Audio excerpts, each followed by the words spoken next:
Hello friends, and welcome back to my channel. If you are watching this, if this video has been posted, I had a baby. Ooh, I'm about to cry, bitch.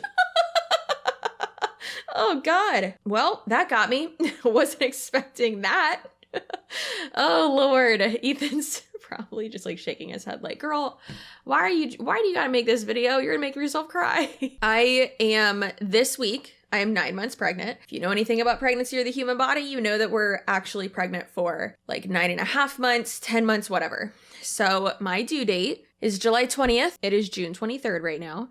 And I wanted to pre-film a video basically just saying, hey, it happened, which is weird because he's in here still. My back hurts so bad, but I wanted to be able to post a video and be like, I'm on maternity leave, okay? Like, this is what's happening, and just talk to you about it. Because I have a lot to say, as always, because I am just a lady with a bulldog and a camera and too many opinions. And now I'm a lady with a bulldog, a camera, and a baby.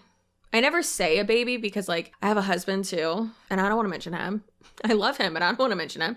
It ain't about him, it's about me. Let's talk about the lead up real quick. I have literally like a quick little outline of what I wanted to say in this video because it was a lot. So, well, not really a lot. Anyways, as of right now, not when you're watching this, but when this is being filmed, this is gonna be very confusing for my brain at least, but trying to like get ahead of myself and pre-film content to make it to where I can give myself a like good maternity leave according to like US standards because I'm self-employed. I work for myself, obviously, as a content creator. If you don't have new content coming out, especially as a YouTuber, you are not really going to be making money. So the difference between me making revenue, not profit, like $10,000 a month, again, revenue, not profit, versus hardly $2,000 is those new videos being pumped out. Now, I know a lot of people are like, no, it's okay. Go to sleep, like rest. We'll support you. Like we'll watch old videos. That's so sweet. And I love you so much and I appreciate it. That's not how this works. Okay.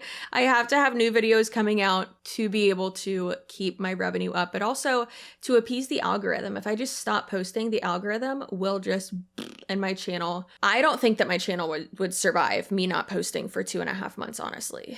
That would be rough. Now, because of how I'm feeling, I honestly didn't know or don't know right now when he's gonna come. I think he's gonna come between July 10th and July 15th. My original due date was July 16th. And then they like moved it back because the way he was measuring, which made no sense because I know the exact day that we conceived and like everything else and like when I was ovulating. So it just didn't make sense to me. But I think he's gonna come on those days. Again, my due date, I'm out of breath. My due date is July 20th.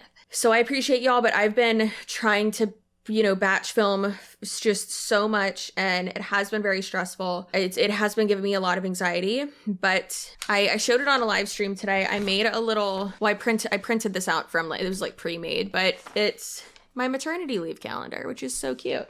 So I'm doing if you've probably noticed already, I've done 2 videos a week and Tuesdays and Thursdays. And then I'm doing the same thing for August and for September. I'm going to try to work into September as well and like get more videos filmed and scheduled just so that by the time I like come back to working, even if it's just 1 or 2 days a week, I'll still be ahead and not feel like I'm, falling behind because I know that that will give me a lot of anxiety. And I obviously want to try to avoid that because I'm already like expecting to have postpartum depression and postpartum anxiety because I deal with both of those things without being pregnant. So we will see though. Trying not to be stressed about things that I can't control and also things that haven't even happened yet. So the unknown, if you will.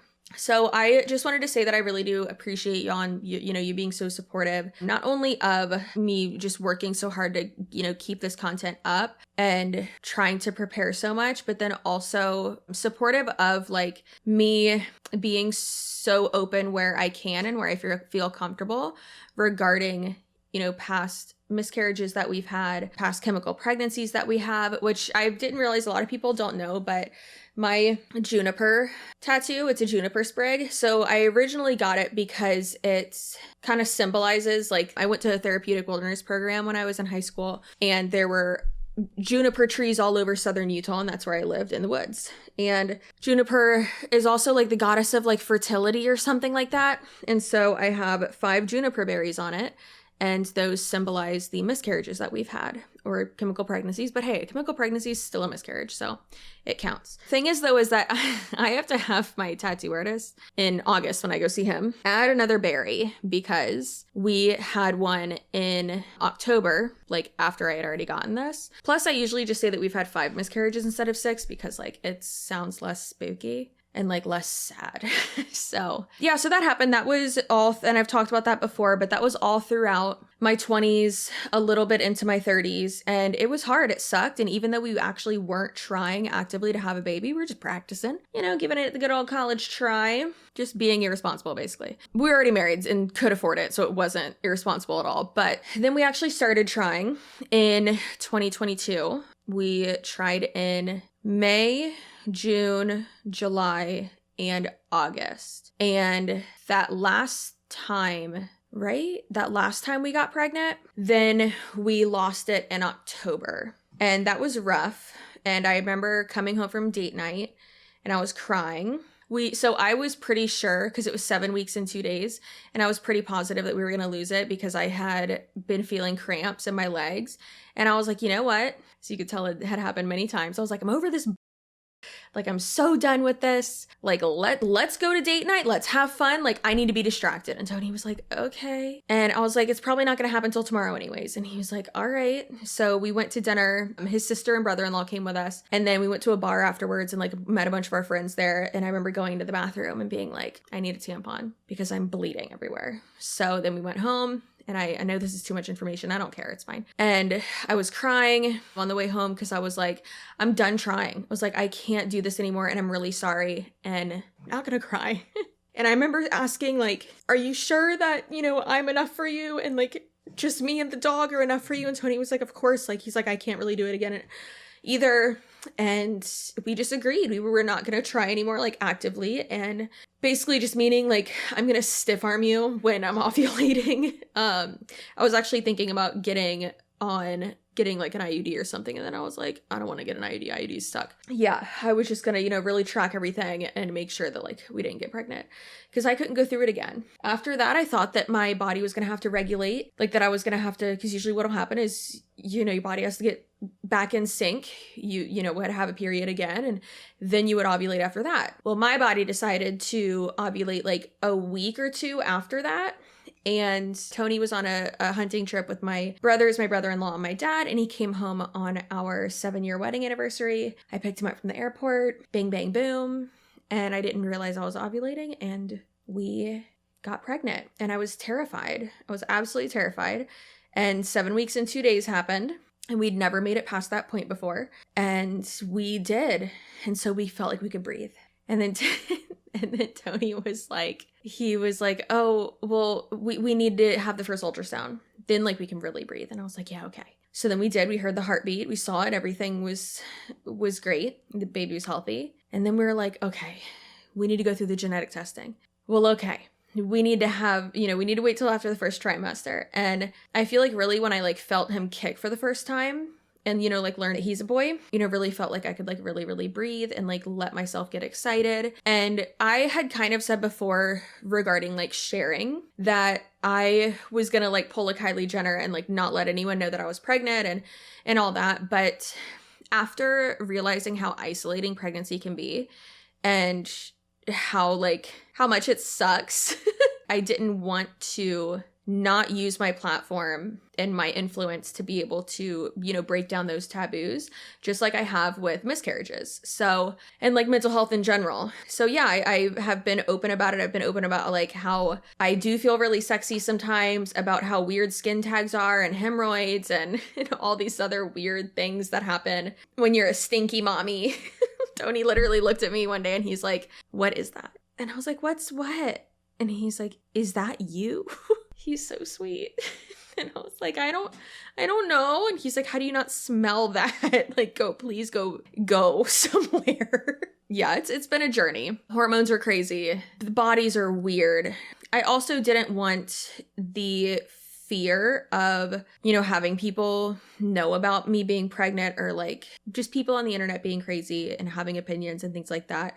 I didn't want that to interfere or hinder me being able to be excited and just have that like fear hold me back. And I kind of feel the same way now about like sharing about him. I still don't think that I'm going to share his full name, just because even if I do end up sharing like a picture of him here or there, I feel like you can get more information with someone's full name than you can just like having a picture of them. I don't know. Then again, I feel like with the whole, I'm never going to share any pictures of him, like y'all are never going to see him ever. I feel like, again, just like with the whole, you know, not letting anyone know anything about my pregnancy, I feel like I'm overthinking it and I'm getting stuck in it. And I'm, again, letting that fear get in the way of like me being excited and me being, you know, happy. And so that's something that I also wanted to talk about, is how there's a clear difference between sharing and exploiting. It's like a sliding scale. You know, there are family vloggers who absolutely shove a camera in their kid's face and will only have views if their kids are in the videos and literally exploit every single thing about their kids' life. I'm obviously not going to do that. I'm not a lifestyle influencer. It would not make sense for me to make any type of family content.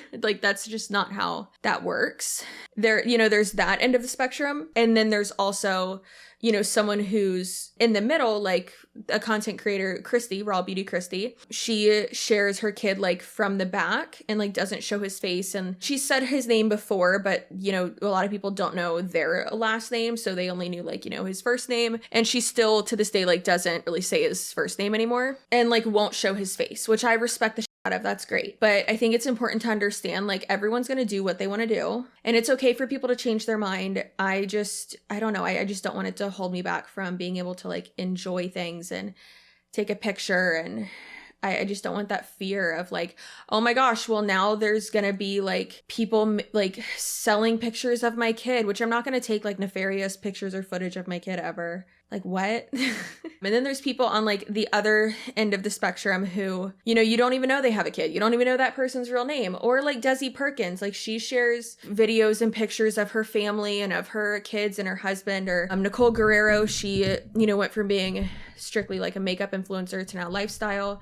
And like she shares pictures of like her kids. And it's just something, you know, hard to navigate. And I don't want to be like crazy about it. I don't want to overthink it. And I don't know. I think sharing a picture here or there is fine. And I want to be able to be excited and I don't want to be scared constantly. And I think that there is like a sliding scale and that it's important to respect, you know, as long as someone's not, again, exploiting their kid or putting them in harm's way. Like, I think it's just important to, you know, like respect what people do. So basically, please be nice to me. And if I share a picture of my kid, please don't think I'm like hypocritical or like, I don't know, flaky. That's not the word I'm thinking of, but like, it's okay to change your mind. It's okay.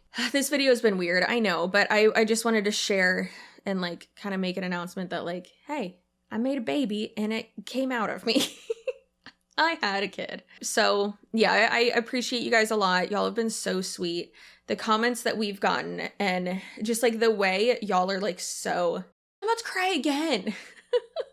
The way that y'all are like so excited for me and like I just feel the love so much, and Wiggum's very excited to be a big brother. If I wouldn't have like shared about, you know, us being pregnant, I would have felt still loved and, you know, cared for and all that because of like our family and our friends, but it's just overwhelming the amount of like love and support that I feel, especially because y'all know like my journey of like, I don't like saying infertility, but like my journey of, you know, having miscarriages and stuff like that. So I appreciate you so much. Thank you so much. Thank you for watching my videos. Thank you for supporting my channel and helping me get to 100,000 subscribers this year. I obviously wouldn't be able to do this job at all without you. Hi, baby. You can't get up here. The chair's too tall. So yeah, I think that's all I gotta say. It was just an announcement video that I had a kid. And thank you. And thank you for respecting whatever boundaries that I do put out there. I don't need parenting advice. I don't need mom advice. I feel like y'all know that. You get that. I don't accept unsolicited advice. So I am officially on maternity leave. So may check in from like time to time when it comes to like responding to comments or just making sure that like, I don't know. I have no idea how I'm going to do this. All of my videos are going to be scheduled out, like, so I don't really have to do anything, but you might see me in the comments. You might see me on Instagram, more than likely just be like on Instagram, I guess, like sharing if I want to. So make sure that you're following me on Instagram at I am CCSUAREZ. That's me across all social media. Yeah, you will see new videos probably like middle of September. But until then, you will still see me being pregnant in videos and all that. So I appreciate you, love you, thank you. I can't believe by the time you're watching this, I am a mom. Ugh. Okay, goodbye.